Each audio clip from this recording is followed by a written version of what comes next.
हो गया। अब तो कभी मास्टर सिलाओ मास्टर।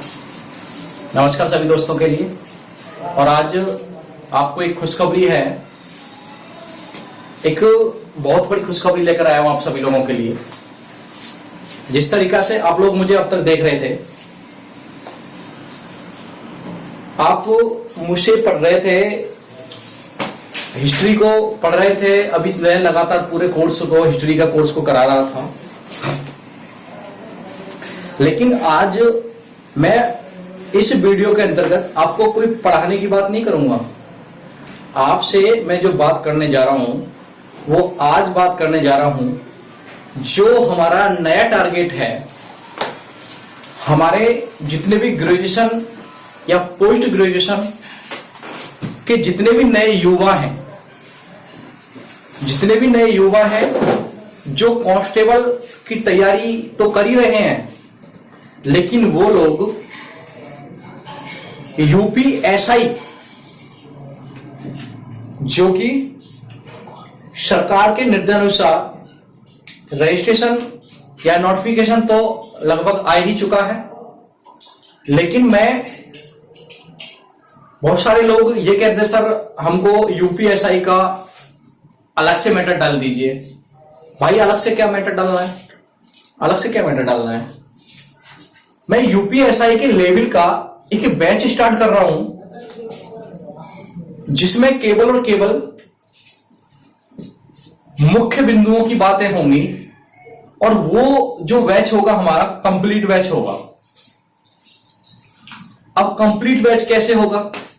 आप कहोगे सर आप अकेले हो, क्या क्या करा सकते हो? मेरे भाई, जब एक अकेला आदमी भारत का संविधान लिख सकता है, एक अकेला आदमी अंग्रेजों को बाहर निकाल सकता है, जब एक अकेला आदमी 1857 की क्रांति को चालू कर सकता है,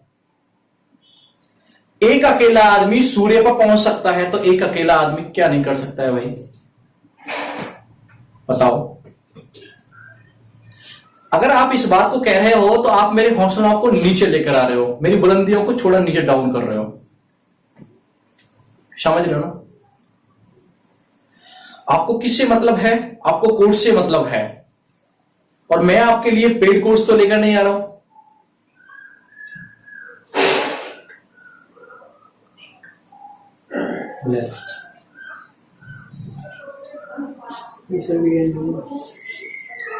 ठीक है, मैं आपके लिए कोई पेड कोर्स तो लेकर नहीं आ रहा हूं भाई। पेड कोर्स तो मेरा है ही नहीं। चलो ठीक है, आज हम बात करेंगे यूपीएसआई के लेवल की, और यूपीएसआई का सिलेबस क्या है, हमको क्या पढ़ना है, मेरी कौन कौन से दिन किस किस विषय की क्लास होंगी, ये सारी चीजें आपको मैं बता देता हूं। ठीक है, चलो चलते हैं। मैंने पे यहां पर दिया है UPSI, sub inspector UP police. सब भाइयों का सपना होता है कि इंस्पेक्टर बनना, और अपने आप में बहुत अच्छी भी पोस्ट होती है। ठीक है, और अपने आप में अच्छी पोस्ट होती है भाई। लेकिन आज हमें क्या करना है? सबसे पहले अगर हम सिलेबस की बात करेंगे मेरे भाई, तो सिलेबस के अंतर्गत नंबर 1 इसमें क्या आता है? तो सबसे पहले हम बात करेंगे हिंदी की। दूसरी बात करेंगे हम रीजनिंग की।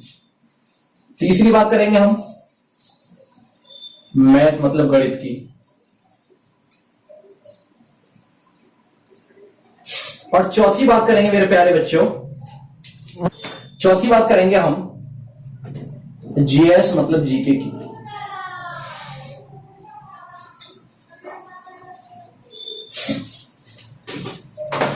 कहने को तो ये सिलेबस आपके लिए नॉर्मल दिखाई दे रहा होगा। आप कहोगे सर यूपीपी मतलब यूपी पुलिस के अंतर्गत भी यही सिलेबस है। हाँ मेरे भाई, यही सिलेबस है। उसमें क्या था? उसमें 35 क्वेश्चन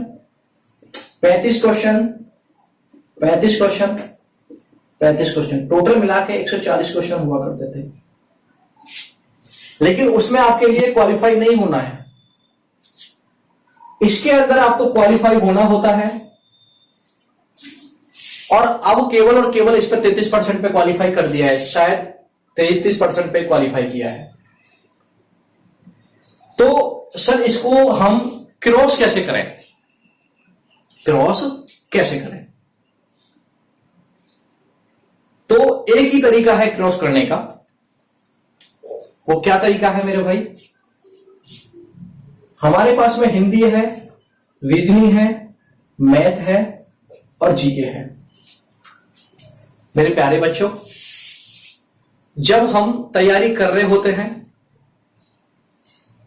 तो हमें जिस सब्जेक्ट में इंटरेस्ट कम होता है, जो सब्जेक्ट हमसे कम आता है, उसमें हमें ज्यादा मेहनत करते हैं। लेकिन जो सब्जेक्ट हमारे नंबर बढ़ा रहे आगे, उसमें हम मेहनत कम करते हैं, क्योंकि हमें अपने आप पर भरोसा होता है क्योंकि वो सब्जेक्ट हमारा अच्छा है और वो सब्जेक्ट थोड़ा सा वीक है, वो स्ट्रांग है। मेरे भाइयों, सभी लोगों के मैं बताना चाहता हूं, ना तो हमारी जिंदगी में कोई चीज स्ट्रांग होती है, ना ही कोई चीज हार्ड होती है। जब हमारा टारगेट जैसा होता है, जैसी हमारी सफलता होती है, ऐसे ही उसके वर्क होते हैं। अगर हम तैयारी कर रहे होंगे यूपी कांस्टेबल की, तो टेस्ट भी होगा यूपी कांस्टेबल का आएगा, तो हमें मेहनत भी यूपी कांस्टेबल की करनी होगी। अगर हम तैयारी कर रहे होंगे एसआई की, तो टेस्ट भी एसआई का आएगा और हार्ड लेवल का आएगा, तो हमें तैयारी भी उसके हार्ड लेवल की कर रही होगी। क्योंकि आप अपने दिमाग में ये बैठा लेना, क्योंकि हमको यूपी इंस्पेक्टर बनना है। कांस्टेबल से ऊंचे जाओगे। अगर हम बात करते हैं आईएएस की, पीसीएस की, स्टेट पीसीएस की, तो सभी जानते हो आप लोग। तो स्टेट पीसीएस की अगर बात करते हैं तो सीधी सी बात है, तैयारी भी अच्छी करनी पड़ेगी, हार्डवर्क भी अच्छा होगा और आपकी नौकरी भी अच्छी होगी। तो फिर इसमें स्ट्रांग क्या हुआ, हार्ड क्या हुआ? कुछ भी नहीं हुआ भाई। मानो का आपने किसी के लिए 5,000 रुपए ब्याज पे दे दिए, तो उससे इतनी ही तो ब्याज मिलेगी जितना 5,000 रुपए की बनती है। अगर आप 50,000 दोगे तो 50,000 की बनेगी, तो इसमें क्या दिक्कत है? कहने का मतलब यह है कि अगर हम इन हिंदी को और रीजनिंग को, दोनों को अगर हम कंप्लीट कर लें अच्छे प्रकार से, पहली बात, सब नॉर्मल समझते हैं, हम अगर नॉर्मल चीज को ही कब्जे में कर लें, अगर हम नॉर्मल चीज को ही कब्जे में कर लें, अभी मैं इन दोनों की बात नहीं कर रहा हूं, इन दोनों की बात नहीं कर रहा हूं। अभी हमारे, आपने कहा सर हिंदी मुझसे आती है, अच्छा, रीजनिंग मुझसे आती है, लगभग 90% स्टूडेंट पे हिंदी और इंग्लिश में अच्छे होते हैं, ठीक है। लेकिन मेरे भाई, जितना भी मतलब टोटल बच्चे हैं, उतना आप क्या करो, हिंदी को अच्छे तरीका से करो। मतलब 90% आप हिंदी को और रीजनिंग को करिए। अब मेरे भाई, इसको तो इसने आपने क्या, ये तो परसेंटेज बढ़ाने हो गए, उसमें क्या होगा, नंबर हाई फाई करने वाले हो गए। क्योंकि आप जैसे जिन क्षेत्रों का मैथ मतलब क्या है, वीक है, मैथ वीक है, तो भाई क्या करेंगे, इसमें इतना फालतू लाए, इसमें इतना कम लाए। जब इतने मैथ में कम आएंगे तो इतना इसमें बढ़ा दीजिए। अब क्या होता है, बच्चा मैथ में तो मेहनत करता ही करता है, लेकिन इसकी मेहनत को छोड़ देता है। अब मैथ में तो कम आए, मैथ में और जीएस में तो कम आए क्वेश्चन, मतलब नंबर कम आए, लेकिन उसने इसको भी छोड़ दिया, तो इसमें भी वो कम ही आए। तो हमें क्या करना है मेरे भाइयों, हमें ये तो अपना स्ट्रॉन्ग करना ही करना है। जब तक लॉकडाउन है, हमें 2 महीने के अंदर अंदर रीजनिंग और हिंदी को इतने लेंथी और ड्रिल्स तरीका में पढ़ना है कि कोई भी क्वेश्चन बाहर नहीं जाएगा, एक बात। दूसरी बात, हमें मैथ पे प्रैक्टिस करनी है, और जीएस के अंतर्गत हमें जो स्पेशल ज्यादा पढ़ना है, संविधान। तो आप कहोगे कि सर संविधान कहां से पढ़ें? मेरे भाई, संविधान मैं पढ़ाऊंगा आपके लिए, और संविधान क्या, जीएस ही मैं पढ़ा रहा हूं आपके लिए। और जीएस के अंतर्गत हम संविधान को और संविधान के समीरूप जो हम पढ़ेंगे, नंबर 1, जो एसआई इंस्पेक्टर के लिए बहुत ज्यादा देखने को मिलता है, जैसे आईपीसी, इंडियन पेनल कोड, भारतीय दंड संहिता। इंडियन पेनल कोड, भारतीय दंड संहिता, एक किताब भी है मेरे पास में, आपके लिए लेंथी पड़ जाएगी ये, क्योंकि ये इसमें बहुत लंबा सिलेबस है यार भारतीय दंड संहिता का, क्योंकि आपको तो थोटी की तैयारी मतलब आपको केवल इंस्पेक्टर की तैयारी करनी है। तो आप इसको, मैं आपको नाम नहीं बता रहा इसका, क्योंकि आप में से आधे स्टूडेंट खरीद लोगे तुरंत और फिर उसको पढ़ भी नहीं पाते। मैं ही कराऊंगा आपके लिए जो सिलेबस है। कहने का मतलब है, मैंने आपको बताया है आईपीसी, इंडियन पैनल कोड। उसके बाद में हम दूसरी चीज पढ़ेंगे सीआरपीसी। और मेरे भाई संविधान के अंतर्गत हम तीसरी चीज पढ़ेंगे लॉ और एक्ट। इन तीनों चीजों को पहले तो हम संविधान को भी करेंगे और संविधान के साथ हम लेके चलेंगे इन चीजों को। हिस्ट्री का मैटर मैंने अपने प्लेलिस्ट में पूरा डाल रखा है, 0 लेवल से अब अकबर तक, बीरबल, अकबर जहांगीर तक सारा पढ़ा हुआ है। हिस्ट्री वहां से पढ़ सकते हो आप लोग, प्रैक्टिस सेट भी वहां से लगा सकते हो, ठीक है। और इसको हम कराएंगे। तो मेरे भाई ये जो बैच स्टार्ट होगा, मैथ जो भी पढ़ाएंगे सर आपको मैं एड के द्वारा बता दूंगा, लेकिन हिंदी, रीजनिंग और संविधान मतलब जीएस का पार्ट मैं ही पढ़ाऊंगा आपके लिए। कहने का मतलब है इन तीनों पार्ट के साथ में आपके साथ में मैं ही डील कर रहा हूं और कोशिश करूंगा कि आप एक अच्छी तरीका से तैयारी करो। मेरे साथ में अगर मिलकर तैयारी करोगे तो आपका एसआई जरूर क्रॉस होगा,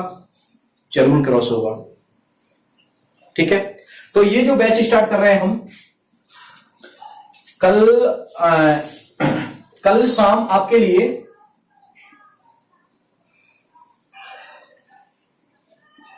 कल शाम 5 बजे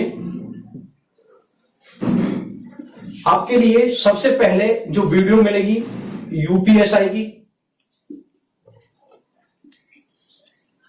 वो मिलेगी लॉ एक्ट की।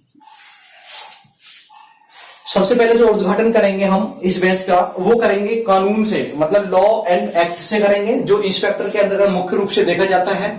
जैसे हमारा गाड़ी होती है मोटर वाहन अभियान, है ना, मोटर वाहन 1988, 1989 है, 1914 सबसे पहले मोटर अभियान 1914 में लागू हुआ था, उसके बाद 1939 में हुआ था, फिर ये चेंज हुआ 1988 में चेंज हुआ, लागू हुआ था 1989 में, है ना।